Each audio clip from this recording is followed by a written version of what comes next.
Discover and celebrate National Nachos Day on today's special day. Nachos are cheesy, crunchy delights we all know and love, and had their humble beginnings in a small Mexican border town near Texas.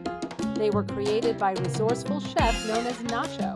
Nachos are a classic go-to snack, perfect for parties, movie nights, or anytime you're craving something cheesy and crunchy. But did you know that most people are making some common mistakes that hold back their nachos from being truly amazing? Today, we're breaking down the most common top 3 mistakes people make when creating a plate of crunchy, cheesy nachos. Mistake number 1, piling on too many toppings. Everyone loves a loaded nacho, but piling on too many toppings can turn your nachos into a soggy mess.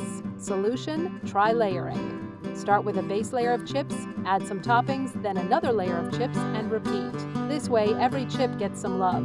Mistake: using cold ingredients. Putting cold ingredients directly onto your nachos can lead to uneven flavors and textures. Nobody wants a bite of cold beans or cheese that doesn't melt. To fix this, preheat ingredients like beans, meat, and cheese before adding them to your nachos. This helps everything come together perfectly in the oven, giving you warm, gooey nacho goodness. Mistake 3, not enough cheese coverage.